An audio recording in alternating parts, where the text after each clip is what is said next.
up, you guys, and welcome back to my channel. If you're new, my name is Briana and I'm a soon-to-be physician assistant student. In today's video, I'm going to be talking about my CASPA stats just because a lot of you have been asking for them. Additionally, I'm going to be answering some of your pre-PA questions that you all asked me on Instagram.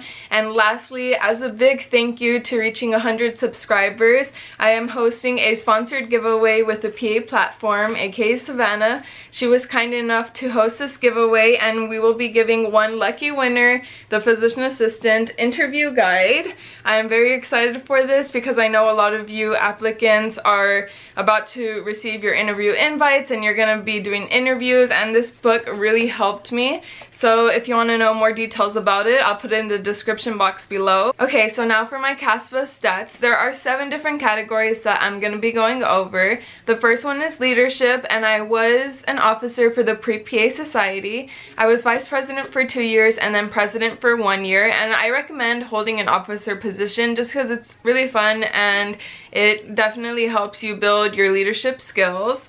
I accumulated around 700 hours for that category, and that was an accumulation of 3 years in my undergrad, which was from 2017 to 2020. For my volunteering, I had roughly around 150 hours, and again, this was an accumulation from participating with the Pre-PA Society. I did have a lot of volunteering hours, but I counted them in other categories just so that I could have a balance between all of the categories and not have one that's like has 1,000 hours and then another one just has like 0.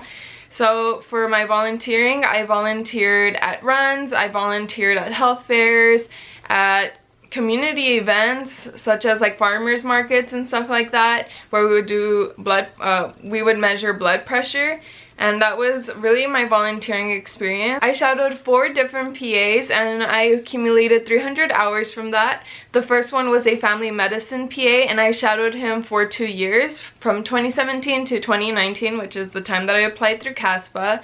I then shadowed an urgent care PA, and that was for 1 day. I shadowed a ER PA, and I shadowed her for, I think I went like 2 to 3 different times. And then I shadowed a university PA, and I again shadowed him for around 3 months. For my healthcare experience, I did volunteer a lot, so a lot of it is counted as volunteer experience, but like I said, I wanted to have hours in every single category, so I moved some of them to my healthcare experience. One of them was my candy striper position, where I volunteered at the hospital for a year and I accumulated 100 hours from that. And then, like I said earlier, when I would measure blood pressure at health fairs, I also counted that in healthcare experience. For my patient care experience, I did work as an uncertified medical assistant. I was a full-time employee and I worked at an OB-GYN office for around 3 months, so I accumulated 550 hours from that. For my GRE, I scored a 305 and my writing was a 5.0. And lastly, for my GPA, I did achieve a 4.0 GPA, and that is overall and science GPA. I did not take dual enrollment classes or any classes outside of the university or what was outside of my major and minor. I majored in biomedical sciences and I minored in biology, and I'm very proud of this achievement. It was a lot of hard work and many nights were spent studying. I was very motivated and determined to get A's in all of my courses just because I did not work while taking classes, so my sole responsibility was to focus on school, and I am very, very, very proud of this achievement. And yeah, you guys, that is all of my statistics from CASPA. I never want you guys to think that you need to have a 4.0 or you need to have thousands of hours of experiences. I did not have anywhere near thousands of hours, but I did have a very high GPA. If you can and you're barely starting, my advice to high school seniors or undergrads that are in your first year, really focus on your schoolwork and do well in your courses. And if you're an older applicant who already has taken all the prereqs, then really focus on gathering experiences. On Instagram, I have a post where I talk about students who have been accepted with lower GPAs and what helped them, so I will leave it linked below so you all can check that out.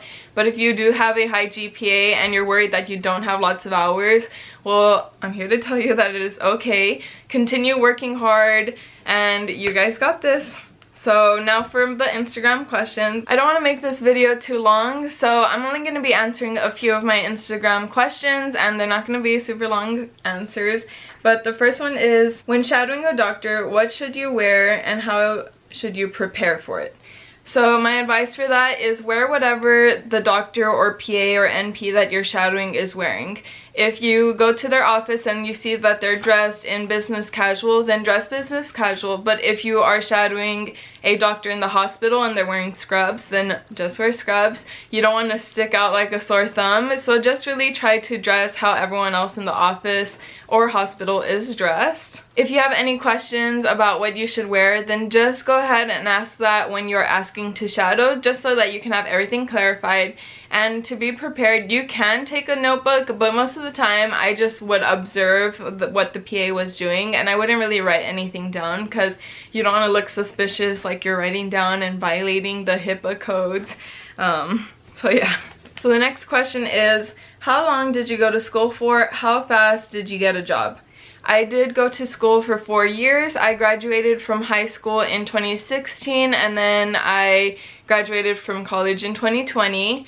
In terms of working, I did work as a medical assistant for 3 months, and that was the summer between my high school or senior year of high school and my freshman year of college. I got that position because I did intern there my senior year, and then they offered me a job, so that's how I was able to get that job very quickly. But now I'm going into PA school in August, which is a month away. Super exciting. But I am continuing with my studies after graduating college. How many patient care hours should I aim for? This is really dependent on you and where you are applying. So many schools do require that you have 2,000 hours of patient care experience, but the programs that I applied to, which were all in Texas, did not have that requirement, so I only got around 550. I wasn't trying to aim for anything other than just trying to gather as many hours as I could. So I suggest you doing that, but make sure that the programs that you are applying to don't have a minimum requirement, and if they do, then that's what you should aim for. My interview is in 2 months. How much and for how long should I prep?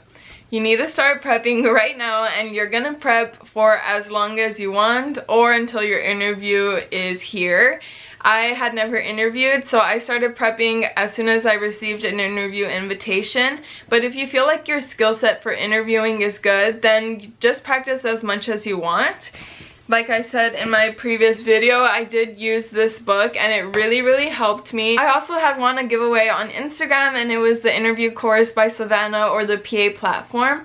I used those videos to supplement what I was learning from this video. Like I said, thank you guys so much for all of the support that I have received in my past videos and the 140 subscribers that I have right now.